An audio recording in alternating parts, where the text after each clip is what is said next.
If you're watching this video, then I'm kind of guessing that you may have a cockroach problem. Please believe me, I know how bad a cockroach infestation can get and how hard it is to treat these things. Hi, I'm Guy, and I've been dealing with German cockroaches for over 50 years, so I kind of know what I'm talking about. Now, the first thing I want you to know is that this video is not some sort of clickbait to get you to watch more videos. That said, if you have already watched my video on how to eliminate German cockroaches, then you know that these things are living and breeding in your walls. The only way to get rid of them is to blow boric acid or diatomaceous earth dust into the wall voids. And the best way to do that is with an electric duster. Unfortunately, those things are really expensive, so instead of plunking down a few $100s to buy a professional duster, I'm going to show you how to make one really cheap. Now, if you have not watched my video on how to eliminate German cockroaches, then I strongly urge you to do that because simply treating the wall voids isn't enough to get it done. Blowing a dust into the wall voids is an absolute must, and it's a critical part of my procedure for eliminating German cockroaches. But there's more to it than that. So after you watch this video and you'll learn how to make an electric duster, then please watch my video on how to eliminate German cockroaches. I will place a link in the description and at the end of this video. Also, if you would like to save some time and obtain an even more in-depth explanation on how to solve this problem, then I recommend that you buy my book. Please believe me, I am not trying to sell books.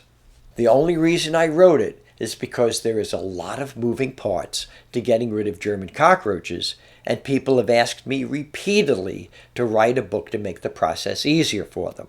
I finally broke down and did it, and the book is available on Amazon in both paperback and Kindle editions. I will place a link in the description and at the end of this video for the book as well. Okay, assuming you have either watched my German cockroach video or read my book, let me explain how to make a cheap electric duster that will make treating your wall voids quick and easy. Start by getting a plastic jar. Any plastic jar with a screw-on lid is going to work, but I chose this Jiffy peanut butter jar because my wife just happened to have it handy. Now that you have a jar in hand, you need to drill 2 holes through the lid that are 3/8 of an inch or 9.5 millimeters in diameter. The best way to do that, to avoid damaging the lid, is to purchase a step drill bit like this one. I made a mark on it with a Sharpie to show where the 3/8 inch mark is. Now, wrap a small piece of duct tape around it so that you will know where to stop drilling.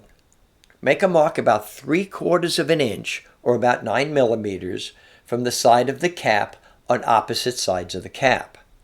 It doesn't need to be perfect. Now, drill a hole on both sides of the cap down to where you place the duct tape on the step drill. Next, you need to get a straight, rigid object that you will use to straighten the hose that goes into the jar. In this case, I just used an old pencil that I have laying around, but any rigid object will do. Put a pencil into the jar and make a mark with a Sharpie that is even with the top of the jar. Now, get a ruler and make a mark about 1/2 inch or about 12 millimeters down from the mark that you just made. Now cut the pencil at the second mark that you made. You're going to need some clear plastic tubing that has an outside diameter of 3/8 of an inch or about 9.5 millimeters. The inside diameter is not important, but it will probably be about 1/4 of an inch. Make a mark on the tubing that is exactly the length of the pencil. Get some duct tape and cut a piece that is about 3 inches or about 8 centimeters long.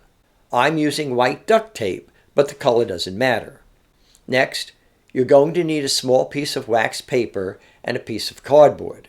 Put the wax paper over the cardboard to prevent the duct tape from losing its adhesive ability while you're cutting it. Place the tape on top of the wax paper and use a Sharpie to mark the center of the tape. Now cut the tape in half lengthwise with a utility knife. The cut doesn't need to be perfect, but if you're really bad at this sort of thing, then use a ruler to make a straight line.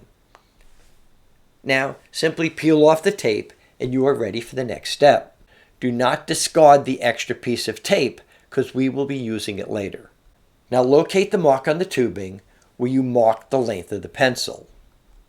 Measure about 6 inches from that mark and cut the tubing. Make sure that you know the side that is the same length as the pencil. Now, take a piece of the tape that you've cut and locate the factory edge. You need to use this side because you want the edge of the tape to be perfectly even when you wrap it around the tubing. Now carefully wrap the tape around the tubing right where the line is. You want the uneven side of the tape facing the side of the tubing that is the same length as the pencil. After you finish wrapping the first piece of tape around the tube, then wrap 2 more pieces over the top of it, again being careful so that the edge is perfectly even. We are using short pieces of tape because it makes wrapping the tape easier. Now attach the tube to the pencil with a piece of duct tape. You want the pencil to be about 1/4 of an inch or about 6 millimeters below the even edge of the tape.